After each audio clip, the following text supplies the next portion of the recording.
안녕하세요. 오늘도 사연살롱을 찾아주셔서 감사합니다. 저는 한국과 외국을 오가며 활동 중인 40대 중반 패션 디자이너예요.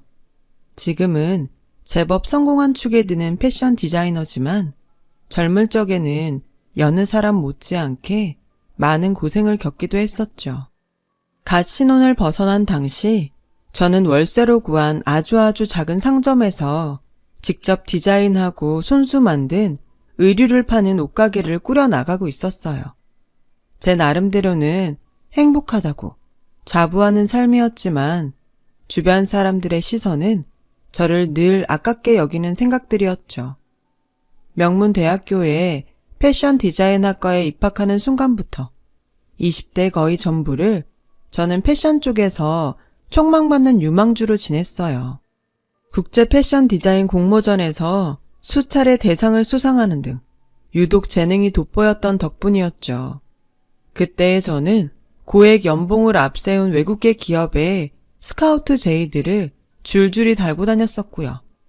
하지만 좋은 조건으로 외국계 기업에 스카우트 되어 패션 디자이너의 꿈을 마음껏 펼칠 수 있는 모든 기회들을 거절했어요. 이유는 간단하고 분명했습니다. 평생을 가난 속에서 살아온 친정 부모님이 고생의 대가였는지 유독 병치레가 잦았기에 부모님 곁을 함부로 떠날 수도 없었어요. 외국으로 가면 기회는 더 생길지 모르지만 100% 금이환영한다고는 할 수 없잖아요. 상황이 더 안 좋아질 수도 있어서 부모님께 더 걱정을 끼치게 될 수도 있고 가난을 겪으면서도 저를 반듯하게 키워주신 부모님을 외면할 수도 없었거든요. 그래서 저는 알뜰살뜰 모아두었던 공모전들의 상금을 탈탈 털어 친정의 빚을 모두 갚아내었고 빠듯하게 남은 돈을 또 탈탈 털어서는 정말 아주 작은 상점에 월세를 얻어 옷가게를 오픈했어요. 상황이 이러하니 저를 향한 주변의 시선들이 늘 안타깝고 아까울 수밖에요. 친정 부모님도 마찬가지였어요.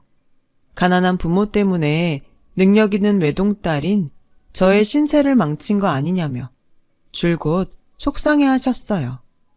그러나 저의 생각은 정반대였어요. 친정 부모님을 모시고 살 수 있는 것만으로도 충분히 행복했고 오히려 풍족하고 여유롭게 모실 수 없어서 늘 죄송한 마음일 뿐이었죠. 그렇게 친정 부모님을 더 잘 모시기 위해 작은 옷가게를 알뜰살뜰 꾸려가던 어느 날, 저에게 작은 불운이 하나 닥쳐오면서 앞으로 이어질 큰 사건들의 전조가 시작되었어요. 사건의 시작은 옷가게가 새 들어있던 상점이 계약 만료가 되면서부터였죠. 당시 가게를 옮길 만한 여윳돈이 없던 저는 새 장사자리를 찾아 부동산을 이리저리 떠돌며 골머리를 엄청이나 썩고 있었어요. 그런 저에게 손을 내민 사람이 하나 있었으니 그 사람은 바로 시모였어요. 아범한테 듣자 하니 요즘 새 장사자리 찾아서 돌아다니느라 고생하고 있다지? 그쵸. 아무래도 여윳돈이 없다 보니까 작은 가게 자리 하나 구하기가 너무 어렵네요. 그래서 하는 말인데 오해하지 말고 들으렴. 네? 내 건물 1층에 놀고 있는 상점이 하나 있잖니? 거기로 들어오는 건 어때? 여기 있는 이 시모가 말이다. 이래봬도 건물주란다, 건물주. 떡하니 건물주 시모를 두고선 뭐가 그렇게 걱정이라든. 요즘은 하느님 다음에 건물주라더라. 시모는 본인 건물 1층에 자리한 10평이 채 안 되는 허름한 상점을 임대할 것을 저에게 권했어요. 하지만 솔직히 시모의 제안이 그다지 반갑지는 않았죠. 시모가 제안한 상점은 벌써 몇 년째 공실인 채로 놀고만 있던 골칫덩이였는데요. 그 골칫덩이를 겸사겸사 저에게 떠넘기려 한다는 속셈도 너무 뻔했거든요. 무엇보다 시모는 저를 포함한 많은 사람들의 빈정을 수시로 상하게 만들 만큼 건물주라는 유세와 잘난 척이 어마어마하게 심한 사람이었거든요. 그런 시모의 며느리인 것도 모자라 건물 세입자가 된다? 이어지는 그림은 안 봐도 뻔한 거잖아요. 차마 감당할 수 없을 만큼의 건물주 유세와 잘난 척이 쏟아지고야 말겠죠. 그래서 저는 시모의 제안을 애둘러 거절하기로 했어요. 어머님 건물 1층으로요? 제 옷가게를요? 왜? 싫다니? 요즘 젊은 것들 하는 말이 시댁이랑 친정은 멀수록 좋다더만은 너도 그런 거야? 친정도 모자라서 직장까지도 시댁 멀리 두고 싶어? 아니요, 그런 건 절대 아니고요. 아무리 어머님 건물이라도 세입자로 들어가는 거면 보증금이랑 월세랑 다 맞춰드리는 것이 맞는데 저한테 그만한 여윳돈이 없어서요. 보증금이야. 너 원래 있던 가게 자리랑 똑같은 보증금으로 주고 월세는 그래 시부모도 가족이고 부모인데 까짓 거 그 정도 못 도와주겠니? 월세 낮춰주시게요? 에이 괜히 그러지 마세요. 건물 임대가 어머님 생업인데 아무리 며느리라도 폐를 끼칠 수는 없죠. 너는 한 번씩 사람 서운하게 만드는 재주가 있다니까는. 내가 정말 깎아주고 싶어서 그래요. 진심으로다가. 얼마나요? 10,000원 어떠니? 10,000원을요? 월세로요? 땡! 무슨 말을 그렇게 함부로 하니? 누구 망하게 만들 일 있어? 월세로 10,000원씩을 받겠다는 얘기가 아니라 매달 월세 10,000원씩 깎아주겠다는 얘기다. 세상에, 이게 말인지 방구인지 꼴랑 월세 10,000원 깎아주겠다는 말을 늘어놓으며 거들먹거리기는 무슨 수십억 부동산 공짜로 넘겨주는 행세를 해대는 시모의 모습을 보며 저는 속으로 그러면 그렇지 싶었어요. 하지만 그날 저는 끝내 시모의 제안을 거절하지 못했어요. 시모의 건물 1층에 몇 년째 놀고 있던 골칫덩이 상점을 월세로 임대해 옷가게를 옮겨오기로 했어요. 왜냐고요? 시모가 호언장담을 하며 저를 설득했거든요. 이 시애미가 대대로 동네 토박이인 건 알지? 알죠. 내가 대단한 마당발인 것도 알고? 어떻게 모르겠어요. 통장, 반상회장, 각종 모임 회장들도 많이 하고 개모임도 몇 개씩 개주로 지내고 계시잖아요. 그럼 얘기가 빠르겠구나. 우리 1층 상가에 임대해서 들어오면 마당발을 최대한 활용해서 팍팍 밀어주마. 동네 손님들 너한테 다 몰아주겠다는 얘기야. 그랬어요. 시모는 대대로 동네 토박이에 통장, 반상회장, 개주 등등 소문난 마당발이었고 저는 그 정도 마당발인 시모의 도움이라면 옷가게 운영도 한결 수월해질 수 있을 것이라고 생각했어요. 그래서 시모의 건물 1층 상점을 임대해 옷가게를 옮기기로 했던 거죠.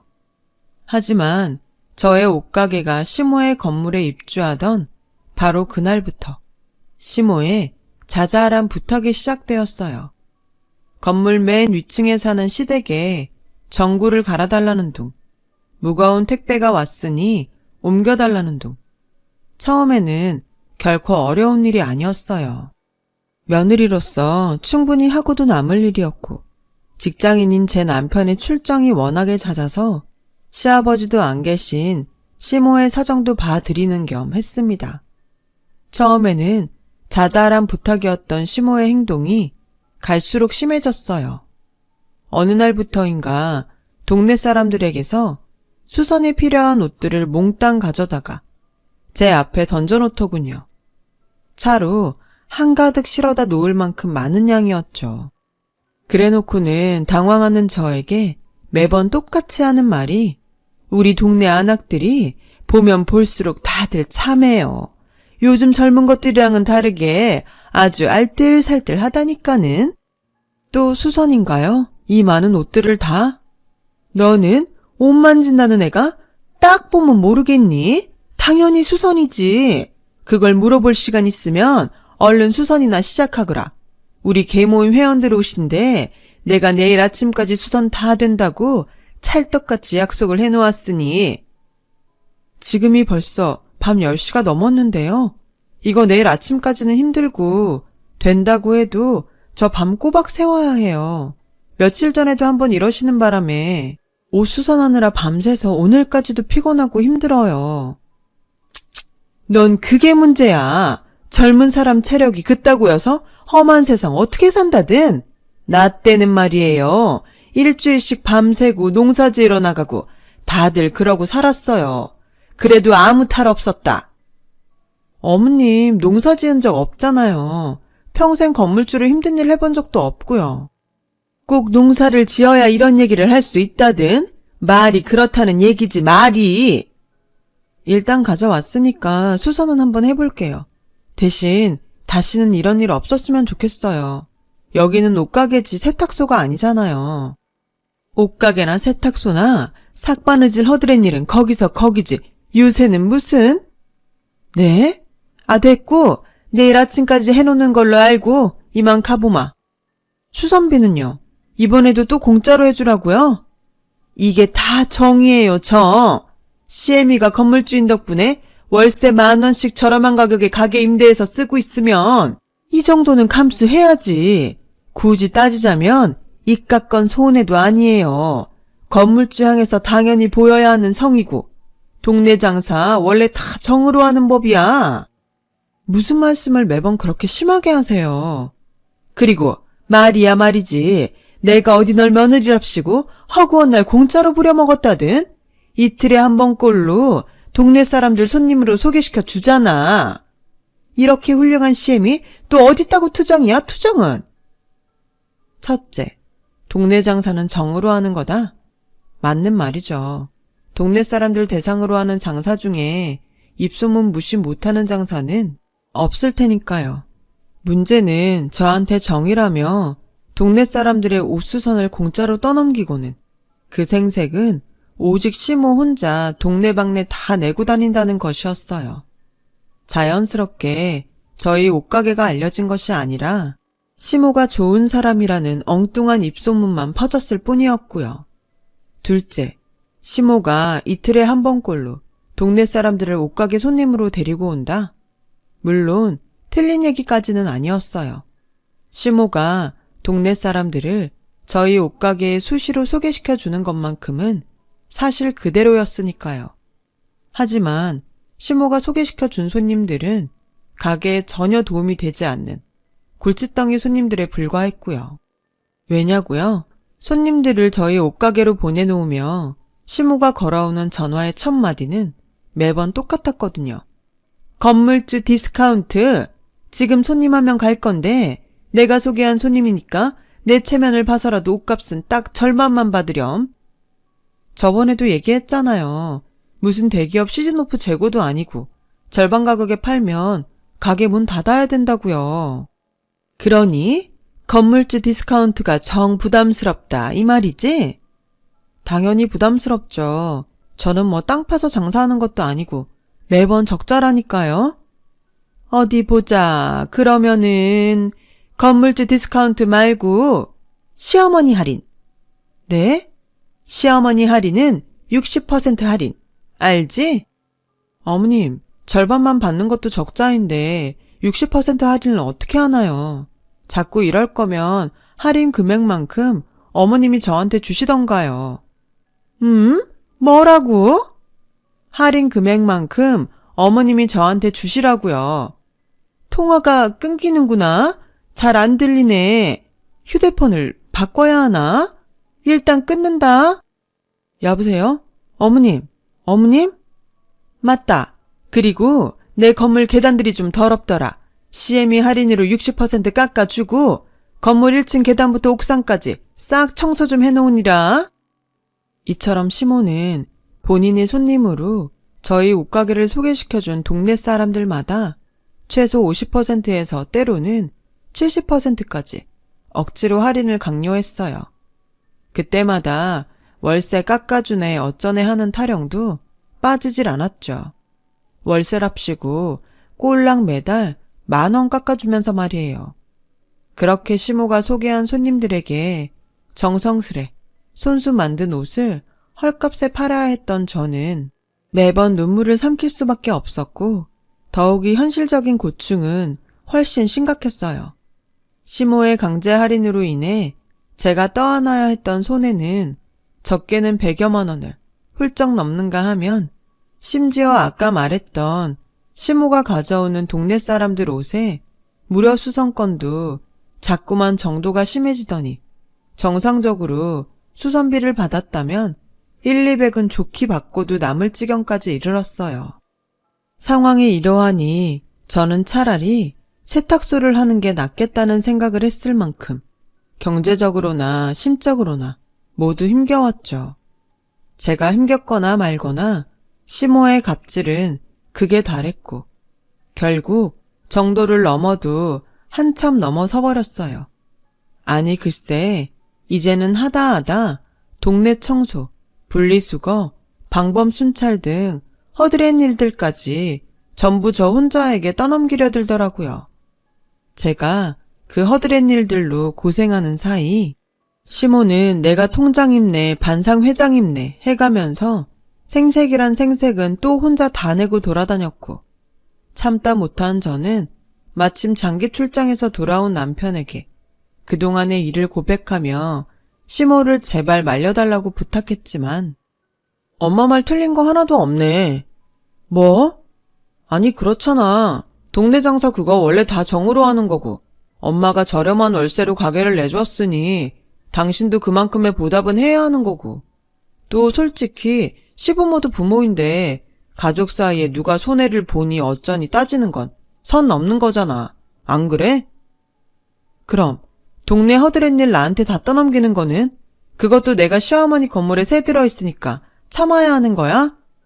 뭘 그렇게 자꾸 따지냐. 엄마가 어른이니까 좀 시키고 그럴 수 있지. 넌 며느리가 돼가지고 시키면 시키는 대로 그냥 얌전히 좀 하면 안 돼? 됐다. 내가 당신이랑 무슨 말을 더 할까? 곧 죽어도 부인 생각은 요만큼도 없이 오직 엄마 편인 사람인데. 팔은 안으로 굽는다고 했던가요? 남편은 저의 모든 사연을 들었음에도 불구하고 무조건 자기 엄마 편만 들었어요. 시모가 저한테 했던 것과 똑같은 말을 고스란히 되풀이하면서요. 이를테면 모전자전인 셈이었죠. 결국 말을 더 잇지 못하고 돌아선 저는 충격에 빠지고야 말았어요.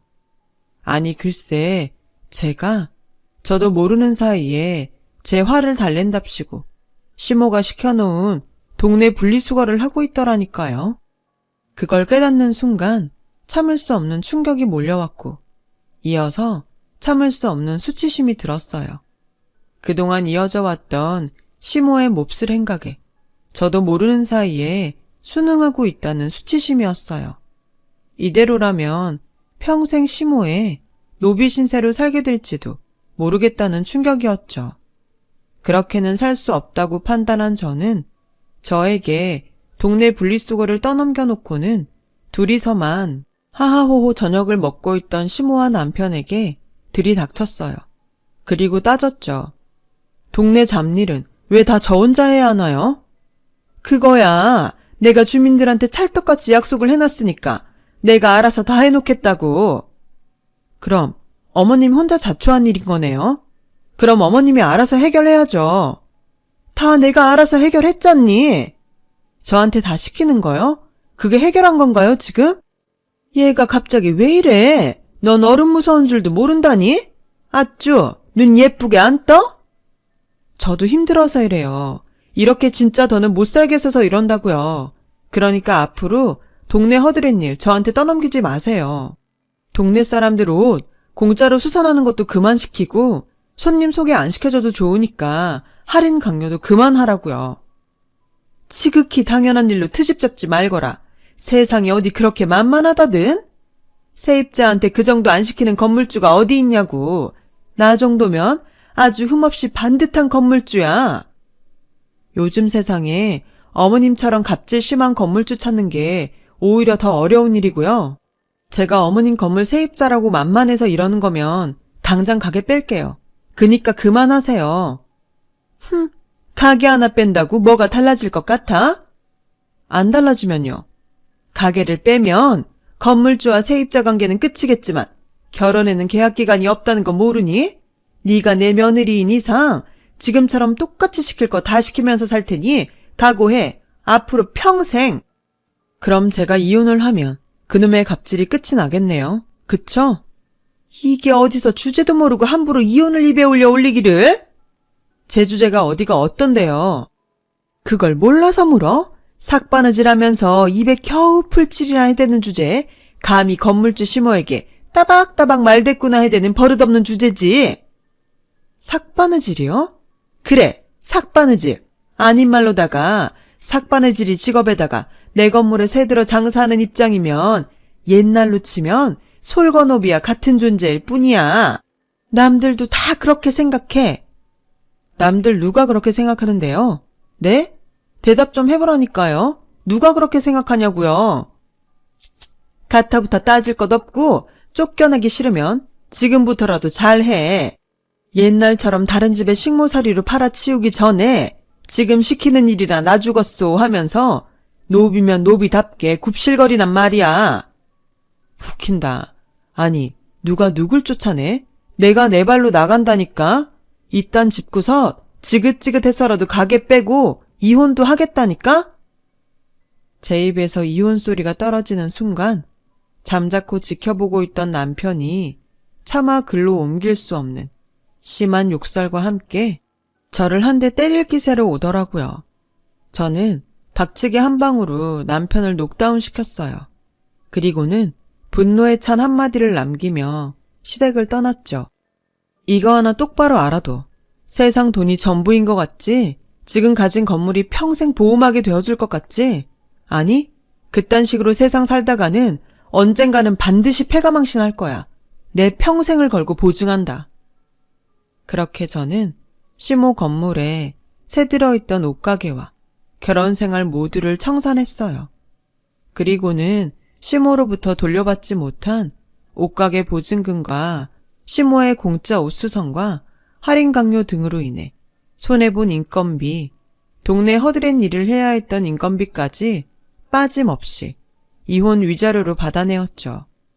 법원으로부터 그 돈들을 이혼 위자료로 저에게 지급하라는 판결을 받던 날, 시모와 남편의 똥 씹은 표정이 얼마나 꼴사납던지. 이만하면 통쾌한 이혼 아니었냐고요? 이혼 직후 저는 한동안 친정에 머물며 시리에 빠진 날들을 보냈어요. 시모와 남편에게 받은 상처가 워낙 컸던 탓에 거액의 위자료를 받으면서도 통쾌하다는 생각은 들지 않았고 오히려 억울한 마음만 계속 남아있었죠. 자존감이 바닥을 쳤던 탓에 세상을 향한 회의감마저 들었어요. 세상이 원래 다 이런 건가?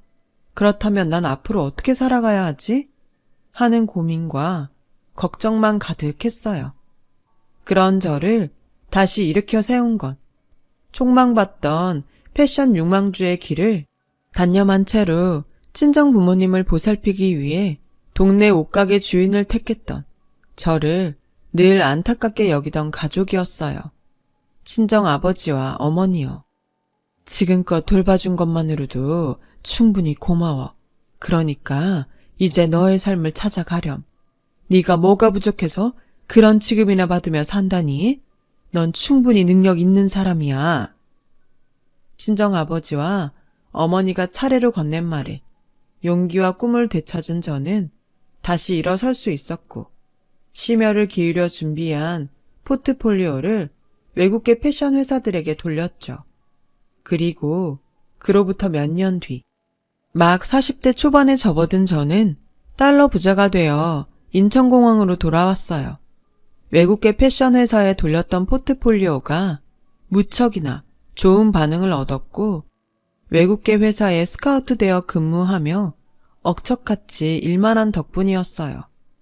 그 몇 년 사이 저는 패션 디자이너로서 꽤나 큰 성공을 거두었어요.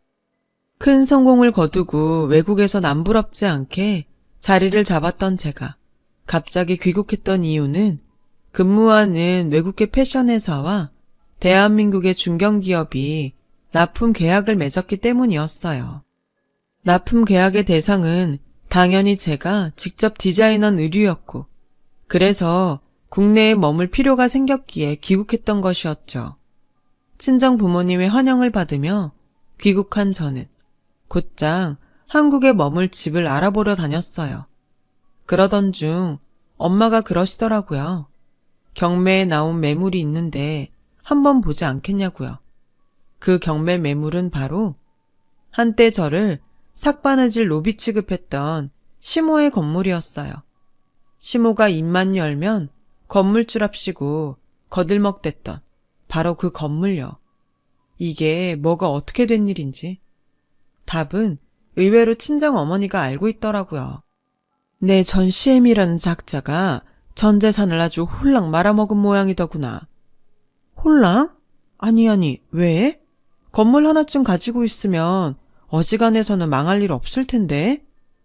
어지간한 일이 아니었으니까 홀라당 말아먹었지. 그 작자가 원래부터 모임 만드는 거 좋아했잖니. 개모임 같은 것도 자기가 막 나서서 개주도 도맡고. 그치, 그래서 내가 고생 좀 했던 거고. 그러다 똥 밟은 거지 뭐. 내 전 시애미가 친한 동네 친구랑 개모임을 크게 하나 더 만들고 둘이서 번갈아 가면서 개주 노릇을 했는데 개주 중에 하나인 친구라는 사람이 동네 사람들 개돈을 몽땅 들고선 야반도주를 해버렸대. 그냥 개돈만 들고 튄 게 아니라 시애미한테 사기쳐서 혼자서 따라오고 있던 개돈들까지 싹싹 훔쳐갔다더구나. 와, 그 인간 언젠가는 큰 코 한번 다칠 줄 알았어. 그래서요? 뻔하지. 동네 사람들이 혼자 남아있는 시애미한테 개돈 돌려놓으라는 소송을 줄줄이 걸었는데 친구한테 도둑 맞은 개돈이 개모임 7개 정도만큼 되나? 워낙에 엄청난 금액을 들고 튀어버린 바람에 갚을 능력이 없는 시애미는 온 집안에 빨간 딱지가 붙은 것도 모자라 입만 열면 그렇게 자랑을 해대던 건물까지 경매로 넘어가 버린 거지 뭐. 이런 일이 있는 줄 알았으면 하루라도 빨리 귀국할 걸 그랬어. 그 인간들 집에 빨간 딱지 붙는 꼴 생방송으로 직접 목격하게. 엄마는 봤다? 그것도 직접. 엄마가? 왜요? 생각해보니까 그러네. 받을 돈 다 받고 이혼했으니 이제 우리랑은 아무 상관없는 남남인데 굳이 그 집안 소식까지 엄마가 줄줄이 꿰고 있는 것도 그렇고 좀 이상해. 무슨 이유라도 있어요? 궁금했으니까 남의 집 귀한 외동딸한테 그렇게 몹쓸 짓을 해대던 인간들이 얼마나 잘 먹고 잘 사나 그게 너무 궁금했으니까 어떤 천벌을 받고선 패가망신하나 썩 궁금하기도 했고 친정어머니의 말을 듣는 내내 가슴이 뭉클하더라고요. 딸이 겪은 일이 얼마나 속상했으면 그 순박한 친정어머니마저 몹쓸 시댁이 패가망신하는 걸 고대하며 지켜보았을까 싶어서요. 그래서 저는 눈 딱 감고 대출도 좀 껴서 경매에 나온 시모의 건물을 확 낙찰받아 버렸죠. 저 개인적인 복수도 할 겸 친정 부모님의 한도 풀어드릴 겸 해서요. 그런데 저와 친정 부모님이 낙찰받은 시모의 건물을 보러 가던 날 시모와 남편은 알거지가 된 현실을 부정이라도 하려는지 빨간 딱지가 고스란히 붙어있는 가구와 소파들로 건물 입구를 봉쇄한 채로 여기는 본인들 건물이니 절대로 나갈 수 없다며 농성을 벌이고 있더군요. 시모와 남편이 농성을 벌이는 현장 주변으로는 동네 사람들이 까맣게 몰려들어 시모와 남편을 향해 욕짓거리 한마디씩 던져대고 있었고요. 눈치를 보아하니 까맣게 몰려든 동네 주민들 모두가 시모에게 갯돈을 손해본 사람들인 것 같았어요. 우스웠죠. 저에게 허드렛 일이란 허드렛 일은 모조리 떠넘겨놓고는 정작 동네 방네 생색과 사람 좋은 척은 혼자 다 하고 다녔던 시모가 지금은 결국 죽일년이 되어 사람들 앞에 서 있는 꼬라지가 말이에요. 그런 와중에 저를 발견한 시모와 남편의 얼굴에 화색이 돌더라고요. 설마 했는데? 진짜 너였구나. 내 건물을 낙찰받은 사람이 진짜 내 며느리였어. 다행이다. 참 다행이야.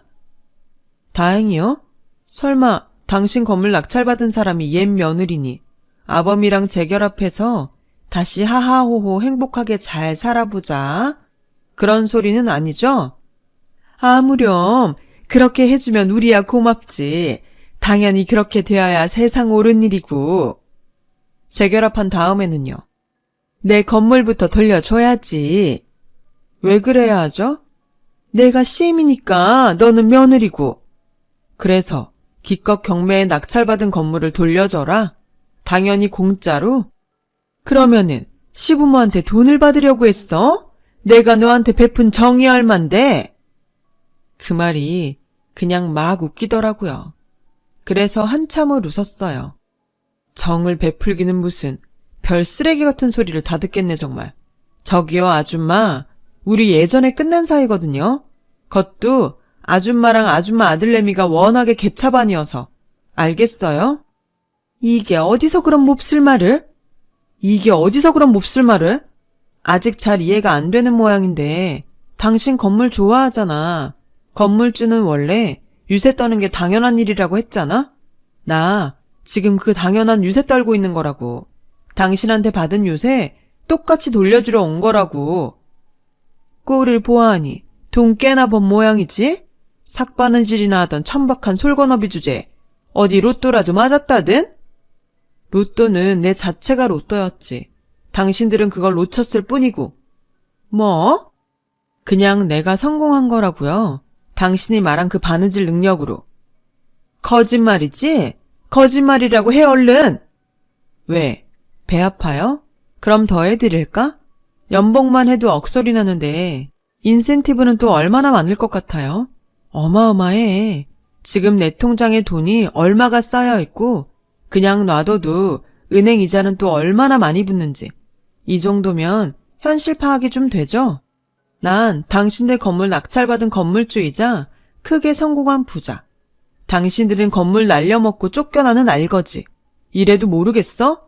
신세 역전됐다고 이 정신나간 아줌마야. 그러자 시모와 남편이 여기는 본인들 건물이니 한 발자국도 나갈 수 없다고 악다구니를 치기 시작했어요. 저를 향해 뭘 막 집어 던지기는 했는데 하나도 맞지를 않았고요. 허우적대는 그 꼴이 우습더라고요. 그러거나 말거나 저는 시모와 남편을 향해 승리의 미소를 날리며 경찰에 전화를 걸었어요.